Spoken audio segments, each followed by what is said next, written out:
La gente está muy loca.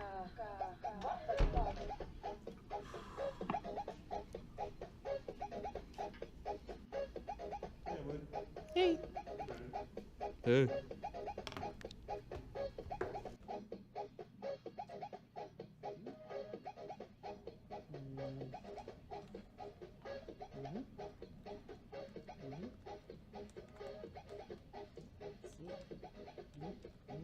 Johnny, la gente está muy loca.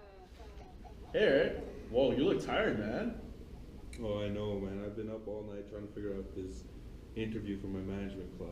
Oh, is that the one where you have to like interview a manager for some sort of company? Yeah, that's the one. Yeah, we have one for this one too. Yeah, but that's just a fake interview. Well. Okay, guys. Today we're going to be looking at the topic of history. Today we're going to be studying about King Philip II and the Spanish Inquisition. Did you follow me? Does that make sense? Did you follow me, Eric? A few moments later. Oh, man.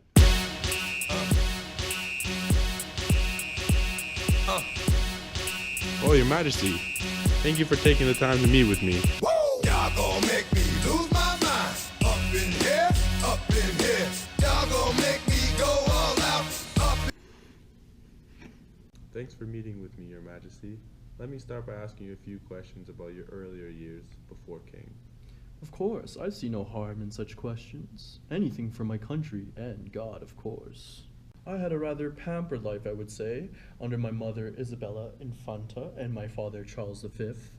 I was considered quite the genius in my earlier time because I was both proficient at arms and academically.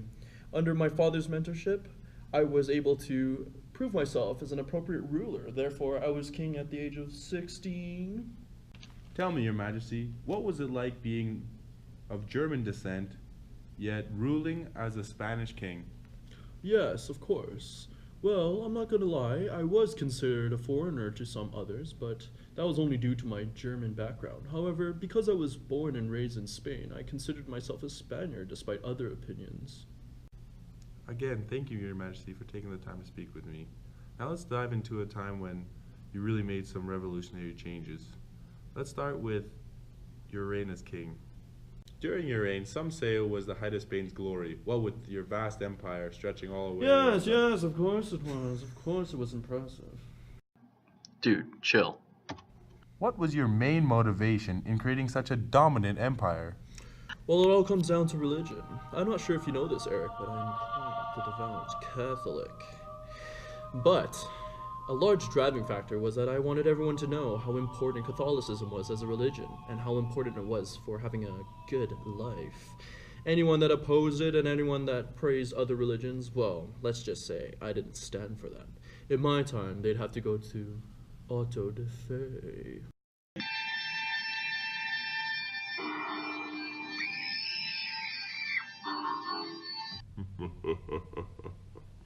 Wow. Auto de fe. Yes. Now, that's the trial process in which hundreds of Protestants were killed. Some say that was an extremely dark part of Spain's history, and many Spaniards to this day would like to forget it. How do you feel about that?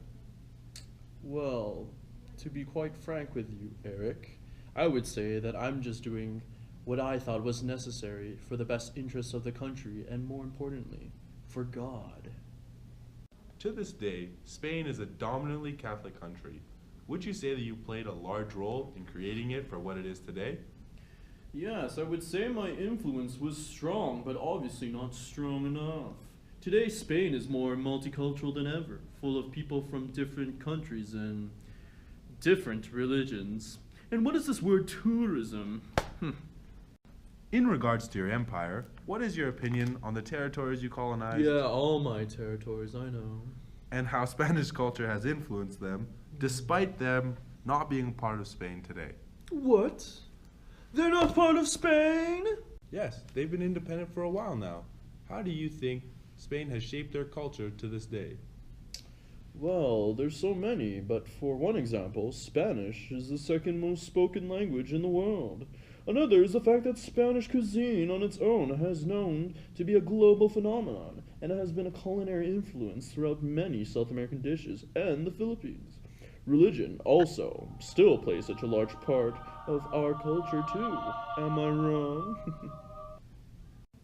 All right, King Philip, the last question I'm going to ask you is, what is the most positive influence you've made in Spain that is still relevant today? Well, I must say, although my actions may not have been pretty nor accepted by everyone, if it weren't for me, where would Spain be today? If it weren't for me, who knows where the world would be today? I mean, I helped stop the Ottoman Empire from invading Europe. I also colonized the Philippines, which practically shaped the culture as it is today. And not only that, I practically globalized Spain overseas. Without me, the world itself just wouldn't be the same. Very true.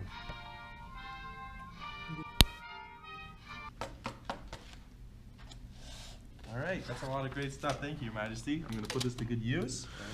And, By the way, Eric, Yeah? what religion do you follow? Oh, me? I'm Buddhist. Off with his head!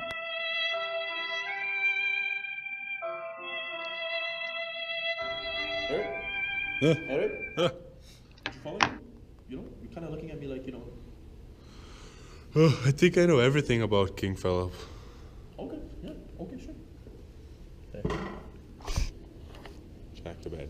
So I call my friend Johnny and I said to him, Johnny, la gente está muy loca. What the fuck?